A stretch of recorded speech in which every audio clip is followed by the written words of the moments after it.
ఇక చిత్తూరు జిల్లా పులిచెర్ల మండలంలో నకిలీ సర్టిఫికెట్లు తయారు చేసి కోర్టులో షూరిటీలుగా వినియోగిస్తున్న ముఠాను పోలీసులు పట్టుకున్నారు. జిల్లా ఎస్పీ తుషార్ డూడి ఆదేశాల మేరకు ఈ కేసు నమోదు చేసి దర్యాప్తు చేపట్టినట్లు అధికారులు తెలిపారు. పులిచెర్ల ఎంపీటీఓ రాజశేఖర్ బాబు ఇచ్చిన ఫిర్యాదు మేరకు ఈ నెల 18న కేసు నమోదు చేశారు. డీఎస్పీ సాయినాథ్ పర్యవేక్షణలో కల్లూరు సీఐ జయరామయ్య, ఎస్ఐ వెంకటేశ్వర్లు దర్యాప్తు నిర్వహించారు. విచారణలో నిందితులు ఎంపీడీఓ కార్యాలయం, చిన్నగొట్టిగల్లు పంచాయతీ కార్యదర్శి పేర్లతో నకిలీ సర్టిఫికెట్లు సిద్ధం చేసినట్లు తేలింది. ఈ నకిలీ పత్రాలను ఉపయోగించి తిరుపతి, పాకాల, పీలేరు, పుంగనూరు, చిత్తూరు కోర్టుల్లో వివిధ కేసుల్లో సుమారు 200కు పైగా నిందితులకు షూరిటీలను సమకూర్చినట్టు పోలీసులు తెలిపారు. ఈ వ్యవహారంలో మొత్తం 5 నిందితులను అరెస్టు చేశామని తెలిపారు.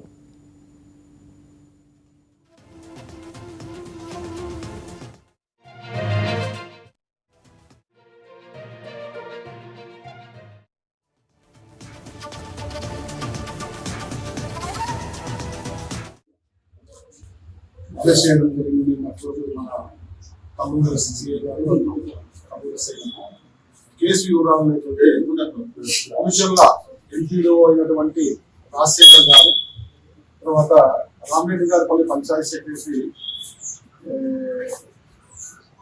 వాళ్ళ సంతకాలను ఫోర్జరీ చేసి ఏదైనా క్రిమినల్ కేసులో వ్యాల్యూస్ సర్టిఫికేట్ కావచ్చు, లేకపోతే ఆస్తి పన్ను సర్టిఫికేట్స్ కావచ్చు, కోర్టులో షూరిటీ కోసము నకిలీవి తయారు చేసి ఒక కొంతమంది వ్యక్తులు ఉండాలని చెప్పేసి స్పెసిఫిక్ గా ఆంజనేయులైన అతను దీని వెనకాల ఉండాలని రామిరెడ్డి గారికి సంబంధించిన నకిలీ సర్టిఫికేట్ తయారు చేసి దానికి కోర్టులో దాని మీద అమాయకులైనటువంటి ప్రభుత్వం ద్వారా ఇప్పిస్తున్నారని చెప్పేసి ఆయన ఇచ్చిన రిపోర్ట్ పైన 18/3/26 తేదీన